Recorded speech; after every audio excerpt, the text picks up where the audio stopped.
Sir, இதுக்கு முன்னால எங்க அப்பா என்ன போலீஸ் ஸ்டேஷன் கூட்டிட்டு போனாரு.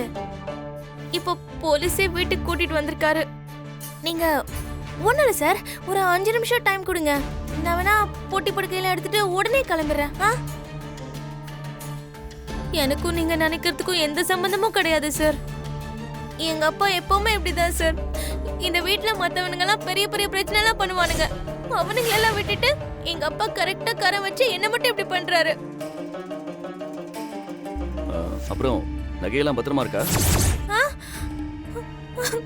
சார், ஒரு குண்டு மணி குறையாம நசுங்காம அப்படியே இருக்கு சார். நீங்க ஒரு வார்த்தை சொல்லுங்க, அத இப்பவே கொண்டு வந்து இங்க வச்சிடுறேன் சார். சத்தியமா வச்சிடுறேன் சார். சொல்லுமா. தம்பி, எங்க கிட்ட இருந்து போனது எதுவா இருந்தாலும் போனது போனதாவே இருக்கட்டும். அது நகையா இருந்தாலும் சரி, உறவா இருந்தாலும் சரி, திரும்ப வந்து ஒட்ட வேண்டாம்.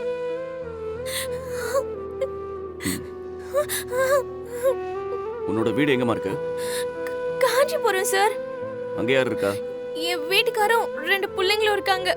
அவங்கள அங்க விட்டுட்டு நீங்க என்ன பண்ணிட்டு இருக்க? இது என்ன புறம்போக்கு நல்லமா? ஆளாளுக்கு ஒரு வேலையை போட்டுக்கிட்டு இங்கேயே உட்காந்துருக்கீங்க. இது அவர் வீடு இல்லையா?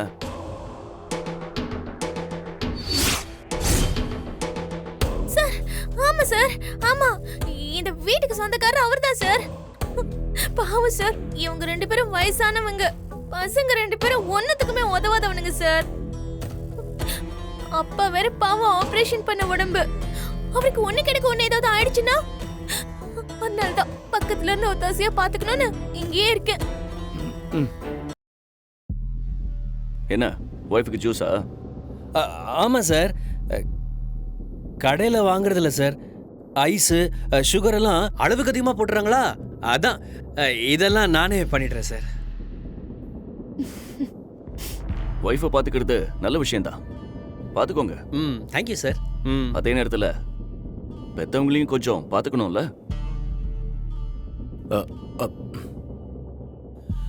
சார், இன்னும் 1/2 டஜன் சாத்துக்குடி இருக்கு சார். நான் வேணா அவங்களுக்கும் உங்களுக்கும் போட்டு தரவா? அடப்பாவி. எது செய்யறதா இருந்தாலும் பாசத்துல பண்ணுங்க, பயத்துல செய்யாதீங்க. உங்க மிஸ்ஸஸா? சாரி, உங்க ஹஸ்பண்ட் ஜூஸ் போட்டுட்டு இருக்கும்போதே நினைச்சா நீங்களும் இங்கே தான் இருப்பீங்கன்னு. மெட்டர்னிட்டி லீவ்ல இருக்கீங்களா? ஆமா. உடம்பு நல்லபடியா பார்த்துக்கோங்க. உங்க அத்தை 4 பிள்ளைங்க பெற்றவங்க இங்கே தான் இருக்காங்க.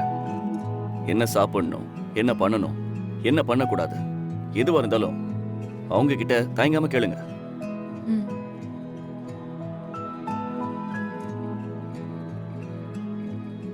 சார், எப்ப என்ன பிரச்சனைனாலும் எனக்கு ஃபோன் பண்ணுங்க.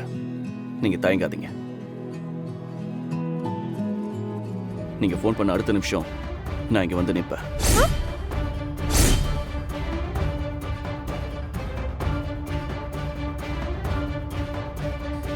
கண்டிப்பா தம்பி.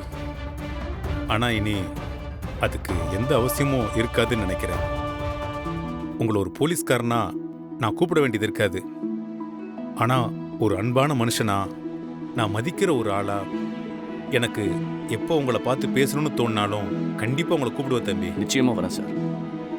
என்ன ஆசீர்வாதம் பண்ணுங்க. ஐயோ தம்பி தம்பி தம்பி, என்ன தம்பி இது? இந்த யூனிஃபார்ம் போட்டுட்டு இப்படி செய்யலாமா? அது மாமனார் வீட்ல இருந்து இந்த புது துணிமணி எடுத்து கொடுக்குறது, நம்ம 2 பேரையும் கூப்பிட்டு இந்த கறிய சோறு ஆக்கி போடுறது, அப்படியே உன் அண்ணனுங்க மச்சானுக்கு ஒரு மோதிரமோ ஒரு செயினோ போட்டா நம்மளோட தல தீபாவளி சிறப்பா முடிஞ்சிடும். பாத்தியா? ஓ, மாமனார் இங்க பக்கத்துல தான் இருக்காரு. போ, போய் கேட்டுதான் பாரு. ஐயா, எனக்கு என்ன பயம்?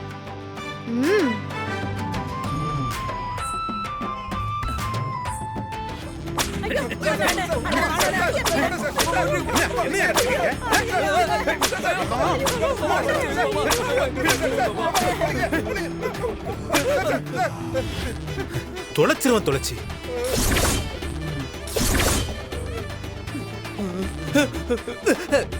ஐயோ எப்பா டேய், நினைச்சு பார்க்கவே பயமா இருக்குதுடா பாண்டி. என்னப்பா அந்த சௌகடி தானே? நானும் அதான்ப்பா நினைச்சேன். அட ஏமா, ஏழைக்கு ஏத்த எள்ளுருண்ட விரலுக்கு தகுந்த வீக்கங்கிற மாதிரி நம்ம வசதிக்கு ஏத்த மாதிரி ஏதாவது பண்ணுவோமா? சரி, இப்ப என்ன பண்ண போறீங்க? மலரு, அதை நீ தான் சொல்லணும். ஆமா கண்ணு, வீட்டுக்கு வந்துக்கிற மருமவ நீ, உனக்கு என்ன ஓணுன்னு நீ தானே கேட்கணும்.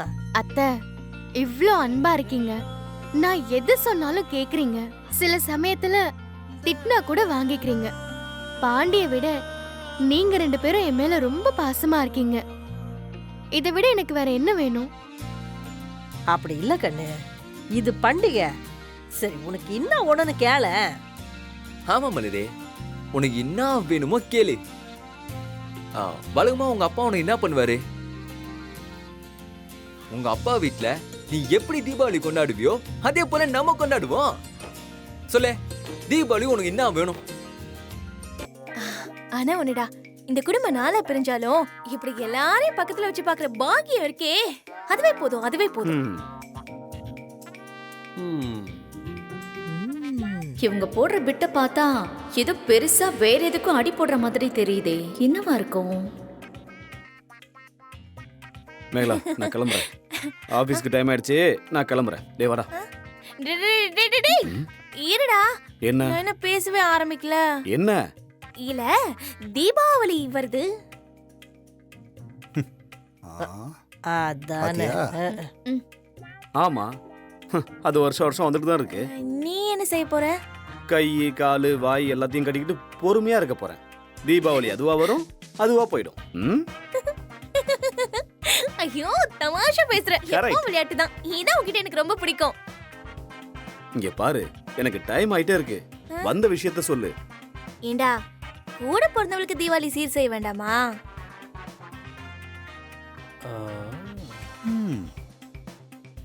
இது என்ன கதையா இருக்கு? ஏதோ கல்யாணம் பண்ணி முதல் வருஷத்துக்கு பிறந்த வீட்டுல சீர் செய்வாங்க, அதுக்காக 12 வருஷமா சீர் செஞ்சுக்கிட்டே இருப்பாங்களா? இங்க பாருமா மேகலா, உங்க குடும்பத்துல வேணா அப்படி செய்யற பழக்கம் இல்லாம இருக்கலாம்.